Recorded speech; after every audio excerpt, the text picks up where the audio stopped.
Welcome student diploma civil second sem first year. तो आज का जो सब्जेक्ट हमारा है वो basic of mechanical and electrical engineering का सब्जेक्ट है, जो सिविल स्टूडेंट फर्स्ट ईयर को पढ़ना है। तो स्टूडेंट, ये जो आपके लिए सब्जेक्ट है, इस सब्जेक्ट में कहीं ना कहीं आपको कुछ बेसिक इलेक्ट्रिकल के बारे में और बेसिक मैकेनिकल के बारे में हमें समझना है। तो मैंने अभी कुछ आपकी जूम मीटिंग पे अभी कुछ मीटिंग ली है, और इसके अलावा मैं जो भी आपका सिलेबस है उसके अकॉर्डिंग टाइम टेबल के से संबंधित हर चैप्टर का वीडियो बनाकर आपके पास सेंड करता रहूँगा। तो सबसे पहले हमें समझना है कि basic mechanical and electrical engineering में हमें क्या क्या चीज़ पढ़नी।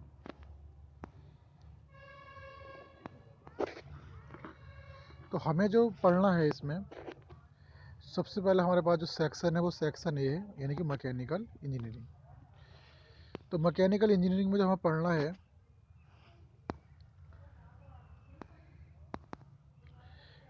सोर्स ऑफ एनर्जी यानी कि ऊर्जा का सोर्स, और नंबर 2 फ्यूल्स एंड कंब्यूशन, ईंधन एवं दहन। Number 3 pins, cotters and knuckles joint. Number 4 keys, keyways, splines on shaft. Number 5 shaft, collar, cranks and the eccentrics. Number 6 couplings and clutches. Number 7 bearing. Number 8 gears. 9 springs. Number 10 lubrication. और number 11 study work. तो student, ये जो कुछ syllabus है जो mechanical engineering का है, इस पे ही हमें बात करनी है। और जो मैकेनिकल इंजीनियरिंग का सिलेबस है, इस पे हम स्टेप बाय स्टेप बात करेंगे।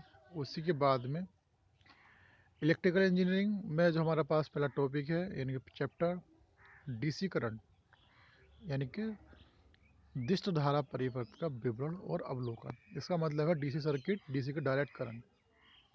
तो डायरेक्ट करंट कौन सा होता है? जैसे हमारा एक होता है एसी करंट, जो हमारे लाइट के जरिए, जैसे इलेक्ट्रिक पावर के जरिए आता है। अल्टरनेटिंग करंट यानी कि इलेक्ट्रिक करंट, इसको हम कहते हैं AC. DC means direct current, जो दिष्ट धारा को शो करता है। डीसी सर्किट थ्योरम, दिष्ट धारा परिपथ प्रमेय, DC circuit theorem. Number 3 voltage and current source, voltage and current source, voltage तथा धारा सोर्स। और नंबर 4 है इलेक्ट्रोमैग्नेटिक इंडक्शन, इलेक्ट्रोमैग्नेटिक इंडक्शन, विद्युत चुम्बकीय प्रेरण। बैटरी। नंबर 17 हमारे पास है एसी फंडामेंटल, प्रत्यावर्ती धारा के मौलिक सिद्धांत, एसी फंडामेंटल। और नंबर 18 पे हमारा पास एसी सर्किट, प्रत्यावर्ती धारा परिपथ, AC circuit. 19 various types of power plant, विभिन्न प्रकार के पावर प्लांट। प्रैक्टिकल वर्क, तो कुछ हमें प्रैक्टिकल भी इसका बताना है। तो जिस टन में आपका प्रैक्टिकल होगा, उस टन के हिसाब से हम प्रैक्टिकल का कोई ना कोई वीडियो आपके पास भेजते रहेंगे। तो हमें स्टूडेंट अभी ये स्टडी करनी है कि कहीं ना कहीं हमें चाहिए कि जो भी हमारे पास सिलेबस है, उस सिलेबस के अकॉर्डिंग हमें आपको टीच कराना है। अब सबसे पहला कंसेप्ट ये है कि हमें फर्स्ट ऑफ ऑल यही देखना है कि जो हमारे पास सिलेबस है, जो हमारे पास चैप्टर हैं, उन चैप्टरों पे हम थोड़ा थोड़ा हर पॉइंट पे, हर डेफिनेशन पे डिस्कशन करें। और जैसे ही कोई एक्सपेरिमेंट अगर हमारा है, तो हम उस एक्सपेरिमेंट को विजुअली करके दिखाएं।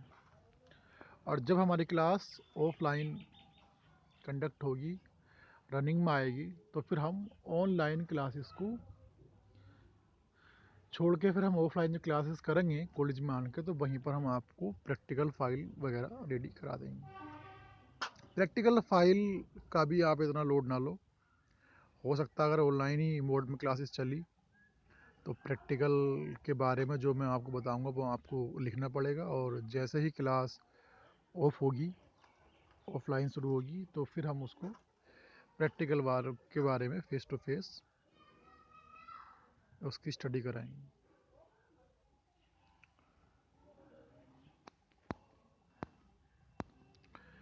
तो नंबर सेक्शन ए आता है मैकेनिकल इंजीनियरिंग, ऊर्जा के source of energy. Source of energy की सबसे पहले डेफिनेशन हमारी definition the concept of the thermodynamic system and the surroundings, close system, open system, isolated system, thermodynamics, definition of work, zeroth law of the thermodynamics. यह है अभियंत्रण की वह शाखा है जिसके अंतर्गत ऊष्मा उत्पन्न करने से लेकर ऊष्मीय ऊर्जा का अन्य ऊर्जाओं में रूपांतरण संबंधी सभी विधियां का एवं ऊर्जा रूपांतरण से यूज किए गए उपकरण और उनके सिद्धांतों का विस्तृत अध्ययन किया जाता है। ऊष्मा गतिकी थर्मोडायनामिक्स, यह विज्ञान की वह शाखा है थर्मोडायनामिक्स, यह विज्ञान की वह शाखा जिसके अंतर्गत गैस और वाष्पों की ऊर्जा से संबंधित सिद्धांतों का विस्तृत अध्ययन किया जाता है। यह ऊष्मागतिकी विज्ञान के अंतर्गत विशेष रूप से गैस और वाष्पों की ऊर्जा का ऊष्मा एवं कार्य में परस्पर रूपांतरण और सिस्टम के अन्य गुणों के साथ साथ इनके मध्य संबंधों का अध्ययन भी किया जाता है। ऊष्मागति का विकास प्रमुख रूप से 19वीं शताब्दी में हुआ था और ऊष्मागतिकी में प्रमुख रूप से कार्नाट, जूल, केल्विन, क्लासियस नामक वैज्ञानिकों ने महत्वपूर्ण योगदान दिया है।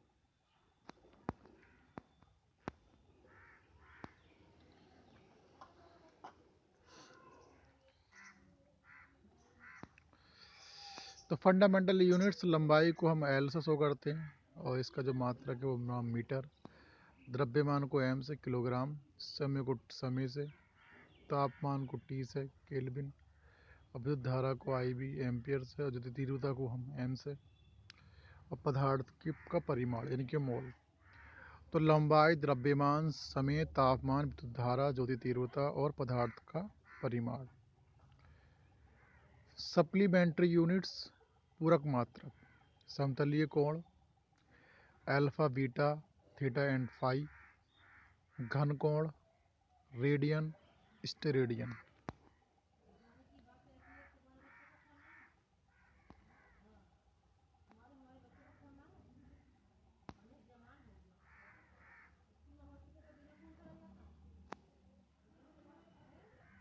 क्षेत्रफल मीटर स्क्वायर होता है ए। आयतन का v, विशिष्ट आयतन का v, द्रव्यमान घनत्व, विशिष्ट भार का रॉ डब्लू, रेखीय वेग यूवीसी, रेखीय त्वरण अल्फा, कोणीय वेग ओमेगा, कोणीय त्वरण अल्फा, बल भार एफ डब्लू, दाब प्रतिबल पी।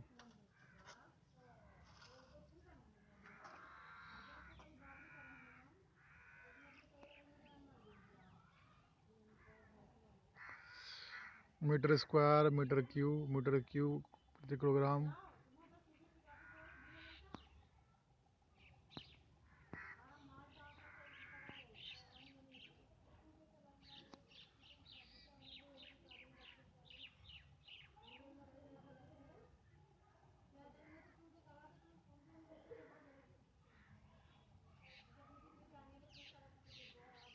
टॉर्क मोमेंट, आणविक द्रव्यमान इनके एम, ऊष्मा संवहन या ऊष्मा संवहन गुणांक, ऊष्मा चालकता। तो ये बहुत सारे हमारे यूनिट्स हैं और आपकी फिजिक्स की बुक में, मैकेनिक्स की बुक में और बहुत ज़्यादा हम इंटर में भी इनको पढ़ चुके हैं। तो हमको चाहिए कि हम इनको अच्छी तरीके से इनको पढ़ते रहें क्योंकि ये कुछ यूनिट हैं जो हमको याद होनी चाहिए। इसी के आगे अगर हम बात करें तो वर्किंग सब्सटेंस यानी कि कार्यकारी पदार्थ।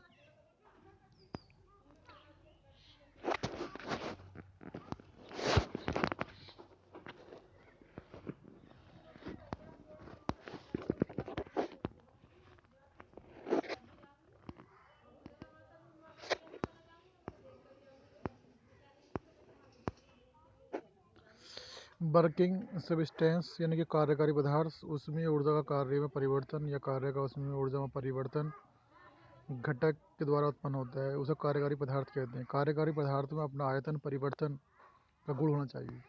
कार्यकारी जो पदार्थों का उसमें आयतन का गुण होना चाहिए और इसलिए कार्यकारी पदार्थ के रूप में ये वायु, भाप, गैस आदि यूज किए जाते हैं। प्योर सब्सटेंस वे पदार्थ हैं जिनका रासायनिक संरचना होमोजीनियस एवं मिश्रित दोनों होती हैं, शुद्ध पदार्थ कहलाते हैं। दूसरे शब्दों में जिस पदार्थ का आणविक ढांचा परिवर्तित नहीं होता वह पदार्थ समान पदार्थ कहलाता है। शुद्ध पदार्थ सदैव ठोस, द्रव और गैस स्वरूपों में विद्यमान है।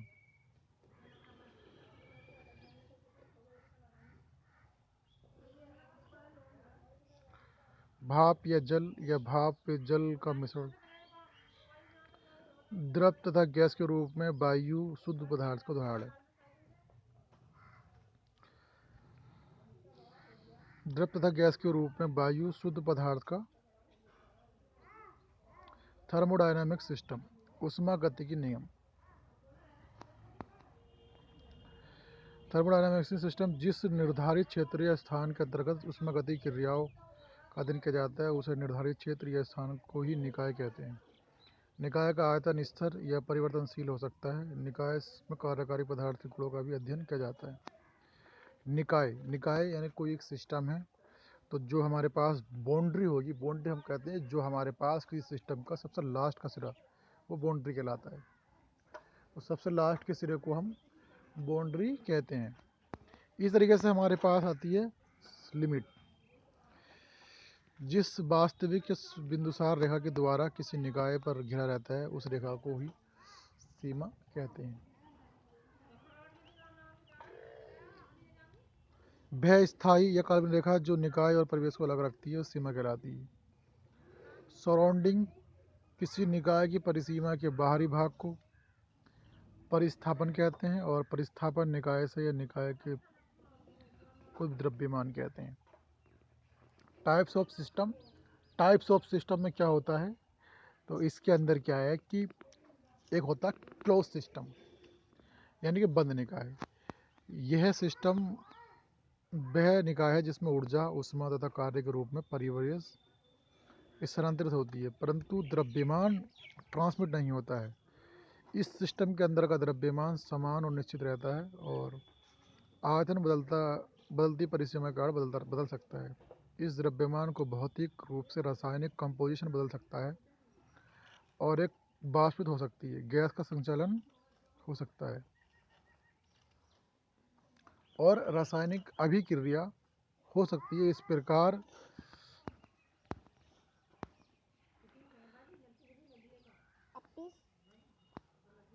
सिस्टम में क्या करना है हमको, कार्य के रूप में ऊर्जा ट्रांसमिट, परिसीमा और ऊष्मा के क्षेत्र रूप में ऊर्जा ट्रांसमिट। क्या है कार्य, गति करने वाला पिस्टन, निकाय परिसीमा, सिलेंडर, ऊष्मा का परिवेश, द्रव्यमान स्थानांतरण नहीं, परिसीमा गति करने के लिए स्वतंत्र और ऊष्मा ऊर्जा तथा कार्य का स्थापना कराना।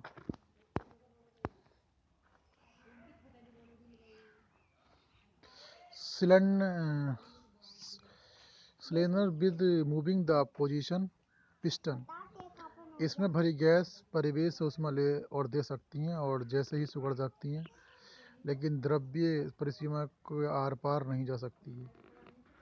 बाम कैलोरीमीटर, इसमें विद्युत ऊर्जा परिसीमा के पार करते हुए निकाय में प्रवेश करती है तथा विद्युत इलेक्ट्रोड के मध्य स्पार्क शुरू करती है। दहन के उपरांत उत्पन्न ऊष्मा निकाय की परिसीमा से परिवेश से प्रवेश करती है लेकिन द्रव्यमान अंदर की ओर ही रहता है। प्रेशर कुकर, रसोई, रेफ्रिजरेटर, आइसक्रीम फ्रीजर आदि, ये आप देखते कुकर है, कुकर में जब हम कोई खाना बनाते हैं तो कहीं ना कहीं उस स्टीम के जरिए हमारा खाना बहुत तेज़ी के साथ जल्दी बन जाता है। तो क्या है कि कहीं ना किसी हम पर्टिकुलर एरिया पर इस तरह का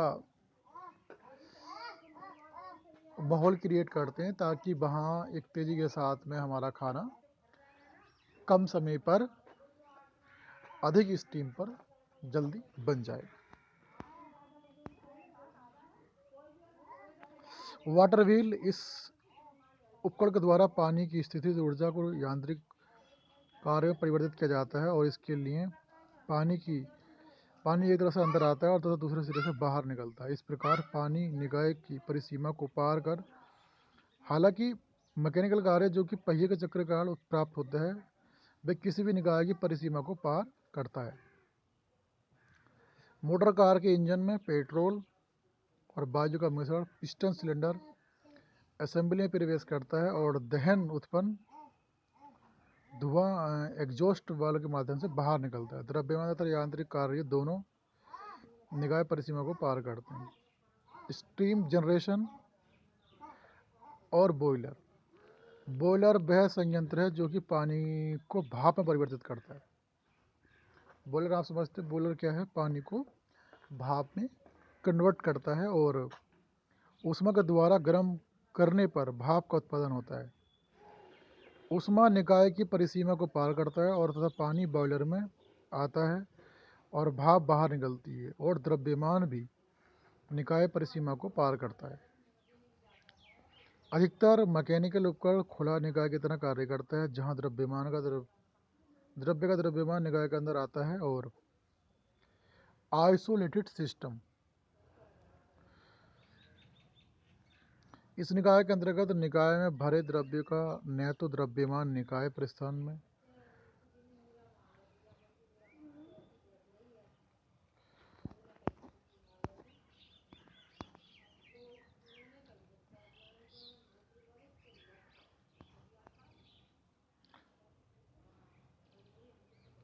ऊर्ध्वश्म निकाय, यह वह निकाय है जिसकी परिसीमा इस प्रकार की होती है कि इसको आर पार नहीं जा सकती है। परिसीमा के दोनों ओर चाहे जितना तापमान अंतर हो, इस तरह की परिसीमा को ऊर्ध्वश्म।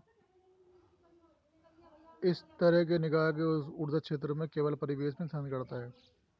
कार्यकारी पदार्थ की अवस्था के आधार पर इस आधार पर निकाय दो प्रकार के होते हैं। नंबर 1 होमोजेनियस सिस्टम, समांग निकाय। इस सिस्टम में क्या है कि जब द्रव कार्यकारी पदार्थ की अवस्था में समांग निकाय कहलाता है, जैसे बर्फ, पानी, शुष्क वाष्प, अमोनिया का पानी में मिश्रण, वायु का शुष्क वाष्प में मिश्रण। नंबर 4 पानी का नाइट्रिक अम्ल के साथ मिश्रण। ऐसे ही हमारे पास आता है होमोजेनियस सिस्टम।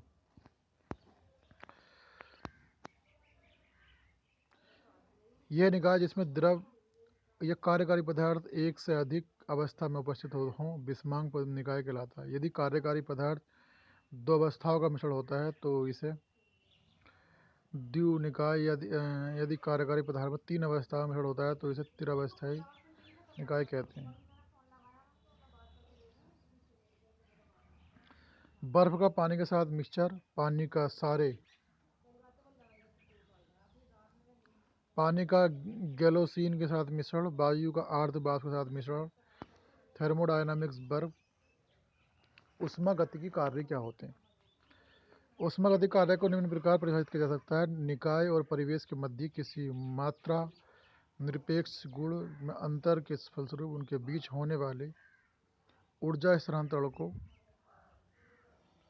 कार्य कहते हैं। किसी दी हुई प्रक्रिया के दौरान निकाय द्वारा कार्य को किया गया मानेंगे यदि किस निकाय का परिवेश पर प्रभावों का प्रभार पड़ने पर परिवर्तित किया जा सके। ऊष्मागतिकी कार्य एक ऊर्जा स्थानांतरण है जो तापांतर के अलावा किसी अन्य कारण से भी हुआ हो। ऊष्मागतिकी कार्य का मान दाब आयतन आरेख के शुद्ध क्षेत्रफल के बराबर होता है। कार्य को धनात्मक लिया जाता है और जब निकाय द्वारा परिवेश पर कार्य किया जाता है तो कार्य को ऋणात्मक लेते हैं। जब परिवेश द्वारा निकाय पर कार्य किया जाता है, प्रसार या विस्तार धनात्मक, संपीड़न या शक्ति का घात कार्य ऋणात्मक लिया जाता है। ऊष्मागतिकी का शून्य व नियतांक, George law of the thermodynamics. यदि दो निकाय किसी तीसरे निकाय के साथ थर्मोडायनामिक्स इक्विलिब्रियम में है तो वो आपस में थर्मल इक्विलिब्रियम में होंगे। ऊष्मागतिकी का शून्य व नियम तापमान मापन का आधार है। तापमान पदार्थ का गोला यदि एक पिंड का तापमान दूसरे पिंड के तापमान से अधिक है तब ऊर्जा का स्थानांतरण होता है। आप समझ सी बात है, जैसे क्लोरीमीटर का सिद्धांत होता है कि जब हमारे पास ली गई इसमें बराबर दी गई इसमें, जब कोई वस्तु ज़्यादा हीट की होती है और एक कम की होती है तो ज़्यादा वाली हीट से कम वाली की ओर को ट्रांसमिशन होना शुरू हो जाता है। ऐसे इसने बोला है कि ऊष्मागतिकी का शून्य एवं तापमान का आधार है।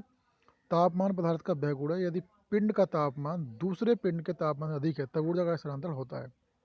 जैसे ऊष्मा एक वस्तु से दूसरी वस्तु को ट्रांसमिट होती है, पदार्थ की आंतरिक ऊर्जा तापमान पर निर्भर करती है। तो जो हमारे पास कोई पदार्थ है, सब्सटेंस है, उसकी जो ऊष्मा डिपेंड करेगी उसकी आंतरिक